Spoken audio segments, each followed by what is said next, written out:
Hello बच्चों, आज की इस वीडियो में हम सीखेंगे एक्सरसाइज 5.2 के solution chapter AP question number 6 से लेकर क्वेश्चन नंबर 12 के सॉल्यूशंस करेंगे। तो चलिए स्टार्ट करते हैं। तो सबसे पहले आपको स्क्रीन पर क्वेश्चन नंबर दिखाई दे रहा है 6, हम वहाँ से स्टार्ट करते हैं और नेक्स्ट वीडियो में हम इसी चैप्टर के नेक्स्ट सॉल्यूशंस करेंगे। तो सबसे पहले जो क्वेश्चन है 6, उसमें लिखा है check whether -150 is a term of AP 11852। मतलब ये एपी दी हुई है, तो हमें ये चेक करना है कि जब ये एपी कंटिन्यू चलती रहेगी तो क्या कहीं इसमें -150 कहीं लाई कर रहा होगा या नहीं। तो हमें ये चेक करना है कि इस एपी में -150 होगा या नहीं। तो ठीक है, तो हम सबसे पहले लिखते हैं formula a n is equal to a plus n minus 1 into d, जो कि ए एनथ टर्म फाइंड करने का फॉर्मूला है। ठीक है, अब यहाँ पर हम वैल्यूज़ लगाते हैं। उससे पहले हम लिख ले रहे हैं कौन कौन सी वैल्यू कहाँ लगानी है। तो हम -150 को ए एन कंसीडर करके चलेंगे।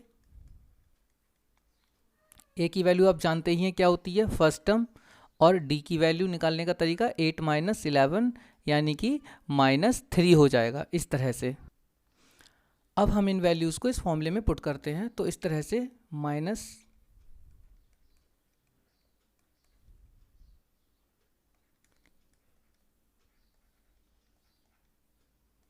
और -3 डी की जगह हमने पुट कर दिया। अब इसको सॉल्व करते हैं। 11 को हम इधर ट्रांसफ़र करेंगे।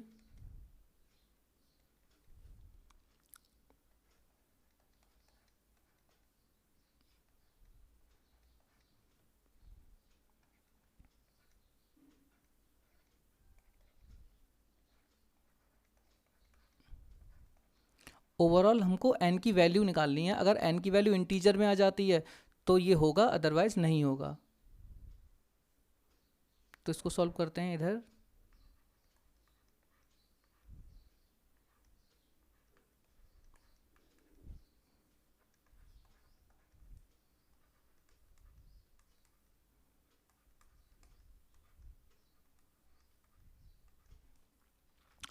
तो यहाँ से देखने से लग रहा है कि n की जो वैल्यू आने वाली है वो एक इंटीजर फॉर्म में नहीं आएगी, यानी कि कंप्लीट नंबर। और n जो होते हैं वो इंटीजर फॉर्म में ही होते हैं।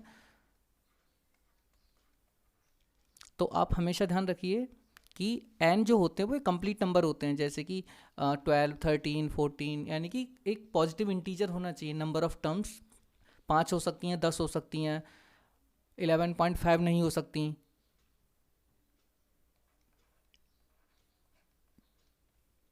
तो यहाँ हम लिख दे रहे हैं सिंस n इज नॉट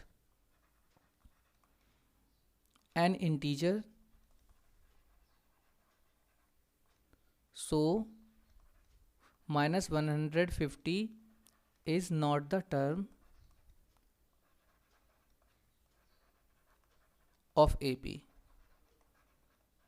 ठीक है, तो ये इसका सॉल्यूशन था कि ये इसकी टर्म नहीं है, -150 इस AP में नहीं पड़ेगा। ठीक है, नेक्स्ट क्वेश्चन करते हैं हम। Question number 7। क्वेश्चन नंबर 7 है find 31st term of AP whose 11th term is 38 and 16th term is 73। यानी कि हमको 31st टर्म तो फाइंड करनी है, यानी कि A31 ये हमें फाइंड करना है। और हमें A11 पता है और A16 पता है। ठीक है, बहुत ही इजी क्वेश्चन है, ध्यान से देखिए। तो सबसे पहले हम लिखेंगे कि A11 की वैल्यू गिवन है हमारे लिए 38, और A11 का फॉर्मूला बनाया जाता है A प्लस 10D से, यानी कि जो भी टर्म का फॉर्मूला हो उसमें A प्लस करो और उससे एक कम नंबर 11 है तो 10D लिख दो। तो इस तरह से हम कर सकते हैं। तो ये इक्वेशन 1 मिल गई हमको। इसी तरह A16 की वैल्यू भी दे रखी है। A16 गिवन है हमारे लिए 73। तो A16 का फॉर्मूला A प्लस करो और 15D कर दो इज इक्वल टू 73। ये इक्वेशन हमको 2 मिल गई। अब हम इन दोनों इक्वेशंस को एक साथ लिख ले रहे हैं। A plus 10D is equal to 38 और A plus 15D is equal to 73। अब हम इनको एलिमिनेशन मेथड से सॉल्व करेंगे। इक्वेशन 2 थी ये। तो यहाँ पर देखिए ए और ए दोनों इक्वेशन में इक्वल हैं और सेम साइन के हैं। तो जब दोनों इक्वेशन में कोई वेरिएबल वाला पार्ट सेम हो और सेम साइन का हो, इक्वल हो और सेम साइन का, तो हम हमेशा सब्ट्रैक्टिंग लिखते हैं। तो हम इधर साइड इसमें सब्ट्रैक्टिंग लिखते हैं, और जैसे ही हम इसमें सब्ट्रैक्टिंग लिखेंगे तुरंत नीचे वाली इक्वेशन के साइन हम चेंज कर दें। जैसे यहाँ पे कुछ नहीं दिखाई दे रहा है तो प्लस है तो हम माइनस लगाएंगे। अब ये ए माइनस का माना जाएगा, ये प्लस का 15d है लेकिन अब ये माइनस का 15d माना जाएगा। और ये 73 प्लस का है तो अब ये माइनस का 73 माना जाएगा। तो ये तो कैंसिल हो जाएंगे क्योंकि एक पॉजिटिव और एक नेगेटिव है। और यहाँ पर देखिए प्लस का 10d और माइनस का 15d, तो ये हो गया माइनस का 5d। ठीक है, यहाँ पर भी देखिए नेगेटिव इंटीजर जो है वो ग्रेटर है, तो आंसर किसका बचेगा, माइनस का ही बचेगा। सब्ट्रैक्ट कर लेते हैं हम, तो बचेगा 35। माइनस से माइनस कैंसिल हो जाएगा। तो इस तरह से d की जो वैल्यू हमें मिलेगी वो मिलेगी 7, यानी कि हमें d की वैल्यू मिल चुकी है 7। अब हम लिखते हैं put the value of d in equation 1। हम इक्वेशन 1 में d की वैल्यू पुट कर दे रहे हैं। तो हम पहले इक्वेशन 1 लिख ही ले रहे हैं, a plus 10d is equal to 38। अब हम वैल्यू लगा दे रहे हैं, तो a plus 10 into 7 is equal to 38।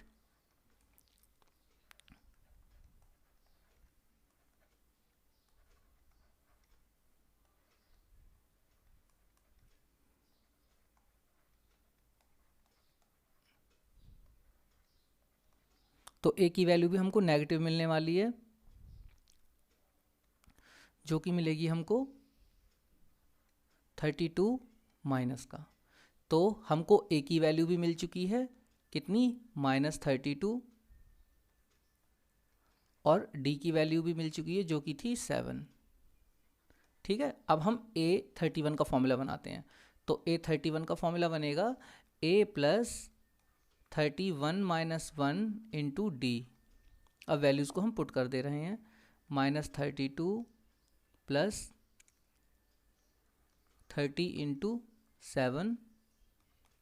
इस तरह से हम इसको जस्ट सॉल्व कर लेंगे और इसमें कुछ हार्ड नहीं है। अब हम सब्ट्रैक्ट कर देंगे 210 से 32, तो हमें पॉजिटिव आंसर मिलेगा, A31 की वैल्यू मिलेगी। तो अगर हम सब्ट्रैक्ट करें तो कितना मिलेगा हमको,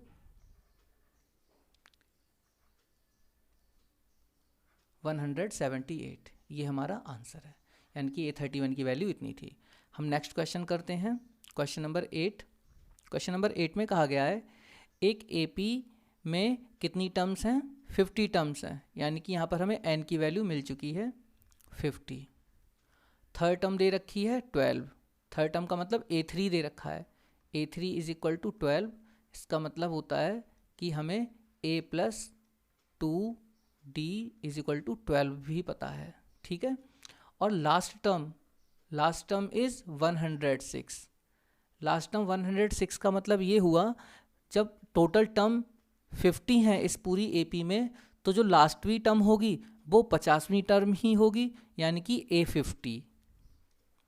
क्योंकि टोटल 50 टर्म है और लास्ट टर्म 106 है, तो इसका मतलब जो 50th टर्म होगी वो 106 होगी। और 50th टर्म के लिए फॉर्मूला क्या बनेगा, A plus 49D is equal to 106। तो ये इक्वेशन हो गई हमारी 1 और ये इक्वेशन हो गई हमारी 2। अब हम फिर से इनको एलिमिनेशन मेथड से सॉल्व करते हैं। जस्ट 7th की तरह ही क्वेश्चन है, बिल्कुल सेम, बस नंबर्स चेंज हैं। तो a plus 2d is equal to 12 equation number 1, और a plus 49d is equal to 106। फिर से हम सब्ट्रैक्टिंग लिखते हैं। यहाँ पर सब्ट्रैक्टिंग लिखने के बाद हम यहाँ के साइन चेंज कर दे रहे हैं, यानी कि यहाँ नेगेटिव, यहाँ भी नेगेटिव और यहाँ पर भी नेगेटिव, तो ये कैंसिल हो जाएगा। यहाँ बचेगा -47D, और यहाँ पर आपका नेगेटिव का ही बचेगा -94। तो फिर से माइनस कैंसिल कर देंगे, तो आपको मिलेगा 47D इज इक्वल टू 94। तो D की वैल्यू आ जाएगी 94/47। तो इस तरह से हमें D की वैल्यू 2 मिल जाएगी। अब हम इक्वेशन 1 में लिख दे रहे हैं इस वैल्यू को पुट करके फ्रॉम इक्वेशन 1।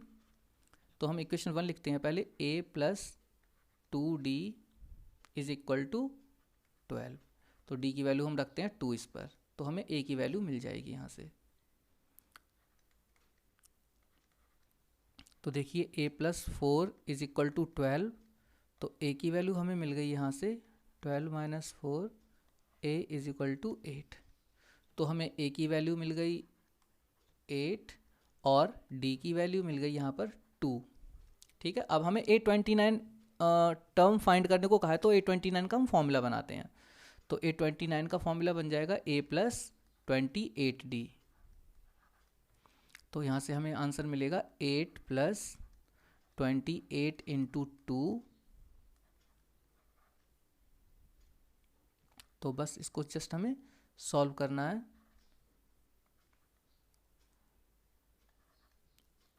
तो हमारी A29th टर्म यानी कि 29th टर्म आ गई 64।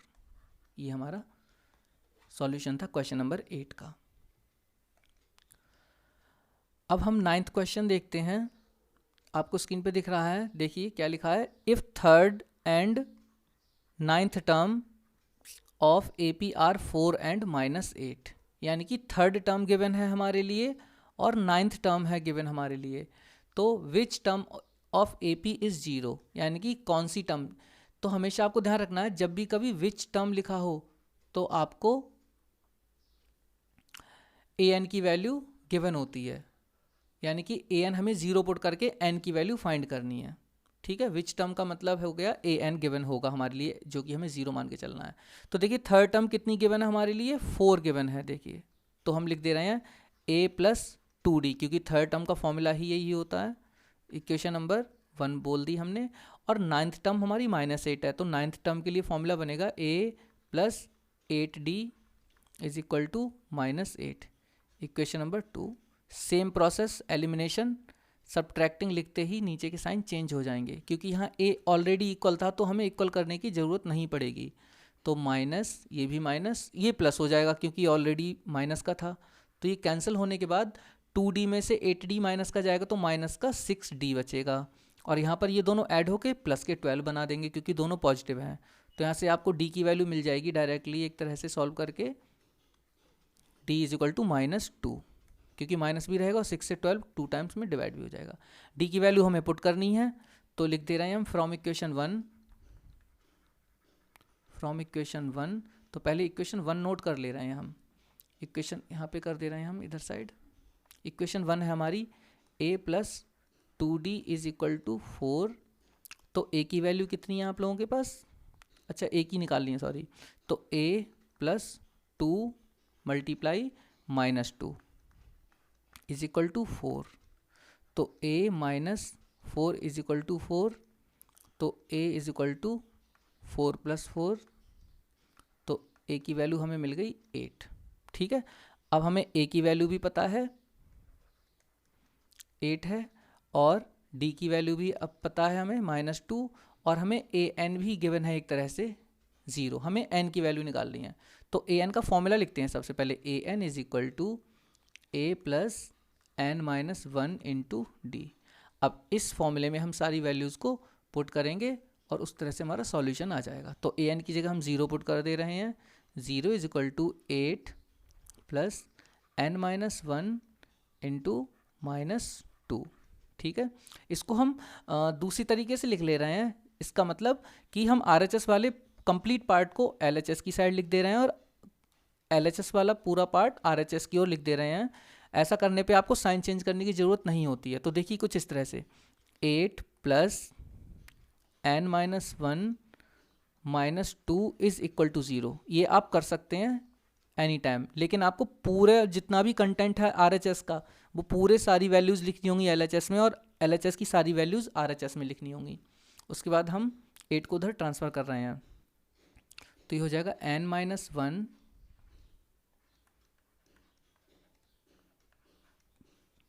8 RHS में जाके नेगेटिव हो जाएगा। तो n-1 इज इक्वल टू करेंगे हम तो -8 डिवाइडेड बाय -2 होके माइनस से माइनस कैंसिल, 2 से 8 4 टाइम्स में कैंसिल हो जाएगा। तो आपको मिलेगा n-1 इज इक्वल टू 4 और n इज इक्वल टू 4 + 1 यानी कि 5, यानी कि विच टर्म, यानी कि fifth term will be 0, fifth term will be 0। ये सॉल्यूशन था आपका क्वेश्चन नंबर 9 का। अब हम नेक्स्ट क्वेश्चन की ओर चलते हैं, क्वेश्चन नंबर 10। क्वेश्चन नंबर 10 काफ़ी इंपॉर्टेंट है, ध्यान से देखिएगा। इजी है, बस थोड़ा समझने में प्रॉब्लम होती है। यहाँ कहा गया है कि जो 17th टर्म है AP की वो 10th टर्म से कितनी ज़्यादा है, 7 ज़्यादा है। तो कॉमन डिफरेंस फाइंड कीजिए, यानी कि जो A17 है उसमें से अगर हम 8-10 को सब्ट्रैक्ट करें तो हमें 7 मिलता है। क्यों? क्योंकि 10th टर्म 7 कम है 17th टर्म से। ठीक है, तो ये इसमें हम वैल्यूज़ पुट करते हैं। A17 का फॉर्मूला बनेगा A + 16D माइनस, और A10 का फॉर्मूला बनेगा A + 9D, ठीक है, इज इक्वल टू 7। ब्रैकेट से पहले माइनस है तो हम अंदर के साइन अब चेंज करने वाले हैं। तो A + 16D minus A - 9D is equal to 7। A से कैंसिल हो जाएगा, तो 16D माइनस 9D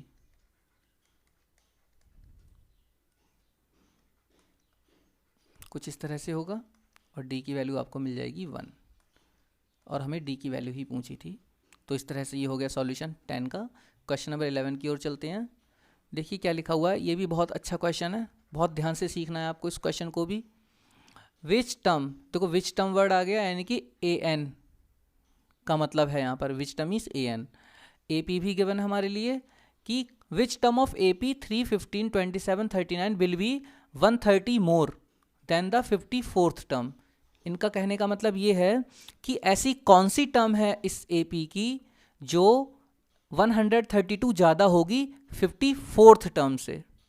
ओके, तो हम लिख दे रहे हैं कि माना nth टर्म विल बी, हाँ लेट माना nth term will be 132 more than, किससे ज़्यादा होगी, 54th टर्म से। ठीक है, चलो, तो यानी कि AN ज़्यादा होगी तो AN में से अगर हम A54 सब्ट्रैक्ट करेंगे तो हमें कितना मिलेगा, 132। बस ये है एक तरह से कॉन्सेप्ट। तो AN का फॉर्मूला हम जानते ही, एक फॉर्मूला होता है A + n-1 × D माइनस, और A54 का क्या हो जाएगा formula, A + 53D is equal to 132। ठीक है, हम ब्रैकेट ओपन करते हैं, साइन माइनस का है तो सारी साइन चेंज हो जाएंगे अंदर के। तो देखिए A + n-1 × D माइनस का A और माइनस का 53D हो जाएगा इज इक्वल टू 132। A से A कैंसिल कर दे रहे हैं। अब हम D की वैल्यू पुट करते हैं। तो आप स्क्रीन पर देखिए, क्वेश्चन जो AP गिवन है वहाँ से D देखिए क्या हो सकता है। अगर हम D निकालें इसका तो D आएगा 15 - 3, इसका मतलब 12 आएगा। तो हम D कितना पुट करने वाले हैं अपने क्वेश्चन में, 12 पुट करेंगे। तो जो हमारा इक्वेशन रिमेनिंग पार्ट रह गया है उसमें हम D की वैल्यू क्या पुट कर दें, 12 पुट कर दे रहे हैं। चलिए, तो देखिए n-1 × 12 minus 53 × 12 is equal to 132। ठीक है, तो देखिए n-1 × 12 माइनस, अब 53 और 12 की हम मल्टीप्लाई कर ले रहे हैं जो कि आएगी 636 इज इक्वल टू 132। अब हम इस पार्ट को RHS में ट्रांसफ़र कर दे रहे हैं, तो हमें मिलेगा n-1 × 12 is equal to 132 plus हो जाएगा क्योंकि उधर नेगेटिव था, प्लस 636। ठीक है, तो हम क्या करें, 636 में 132 ऐड कर दे रहे हैं, तो हमें मिलेगा n-1 into 12 is equal to 768। अब हम 12 को ट्रांसफ़र करेंगे और 12 इधर मल्टीप्लाई में तो उधर डिवाइड में आ जाएगा, यानी कि अपॉन में आ जाएगा। तो n-1 is equal to 768 divided by 12, और हम इसको अब डिवाइड करते हैं 12 से, तो हमें मिलेगा 64। और जब हम n इज इक्वल टू करेंगे तो 64 प्लस 1 होके तो n की वैल्यू हमें मिल जाएगी 65। तो फाइनली हमें टर्म मिल गई, यानी कि देयरफॉर रिक्वायर्ड टर्म इज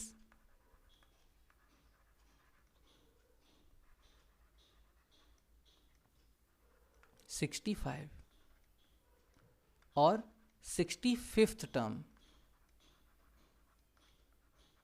यानी कि इस एपी की जो 65th प्लेस वाला नंबर होगा वो 54th प्लेस वाले नंबर से 132 ज़्यादा होगा।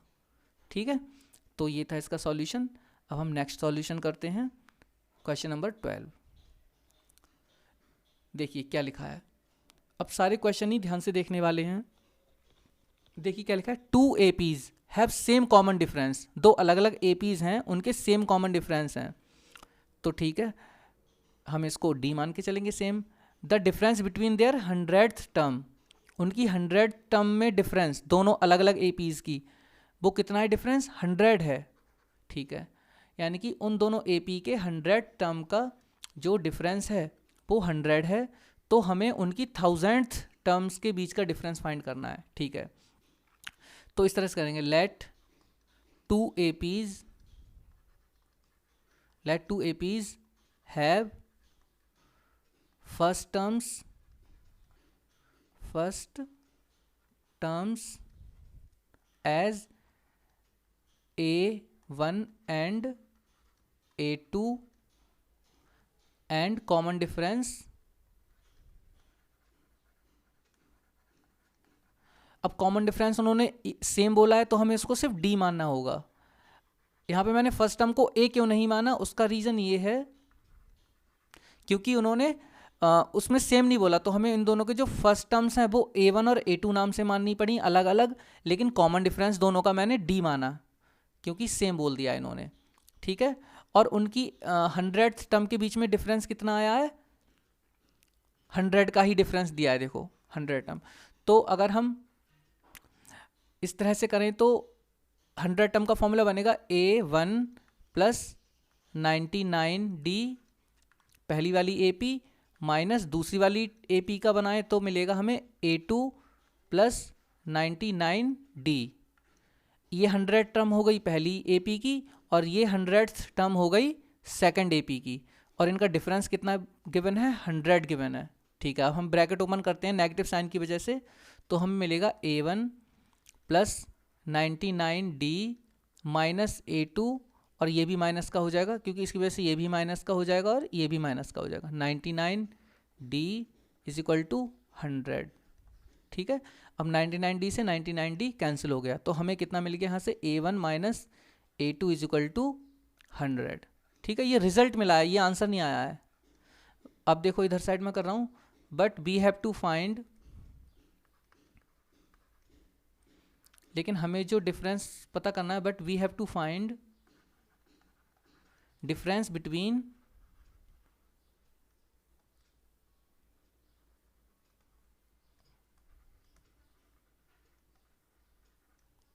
थाउजेंड्स टर्म्स, यानी कि इनकी 1000वीं टर्म्स के बीच में डिफरेंस फाइंड करना है। तो चलो पहली वाली AP की बात करें तो उसकी 1000वीं टर्म क्या बनेगी, A1 प्लस 999D, क्योंकि एक कम हो जाता है, और दूसरी वाले का डिफरेंस कितना आएगा, A2 प्लस 999D। ये हमें तो फाइंड करना है, तो ब्रैकेट ओपन करते हैं तो मिलेगा हमको A1 plus 999D minus A2, दोनों माइनस के हो जाएंगे क्योंकि ब्रैकेट से पहले माइनस के बना है, माइनस 999D। ठीक है, तो 999D से 999D इसलिए कैंसिल हो गया क्योंकि इक्वल और डिफरेंट साइन के थे, तो हमें मिला सिर्फ A1 माइनस A2, और A1 माइनस A2 की ये जो इक्वेशन 1 मान ले रहे हैं, a1 माइनस a2 की वैल्यू हमें कितना पता है, 100 पता है। यहाँ लिख देंगे कैसे, फ्रॉम इक्वेशन 1, यानी कि जो डिफरेंस आया वो कितना आया, द डिफरेंस इज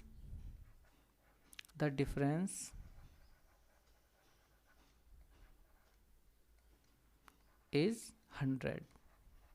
ठीक है, तो ये था सॉल्यूशन क्वेश्चन नंबर 12 का। अब इस एक्सरसाइज के जो भी क्वेश्चंस बचे हैं हम नेक्स्ट वीडियो में सारे क्वेश्चंस कवर करेंगे। क्वेश्चन नंबर 1 से लेकर 5 तक एक वीडियो में, और क्वेश्चन नंबर 13 से लेकर 20 तक एक वीडियो में, क्योंकि वीडियो काफ़ी लंबी हो जाती है अगर एक ही वीडियो में हम सारे क्वेश्चंस को कवर करें, इसलिए मैंने 3 पार्ट में डिवाइड कर दिया है। आई होप आपको ये सारे सॉल्यूशन समझ में आए होंगे और मेथड्स भी। तो प्लीज़ चैनल को शेयर और सब्सक्राइब जरूर करें, वीडियो को शेयर ज़रूर करें। Thank you.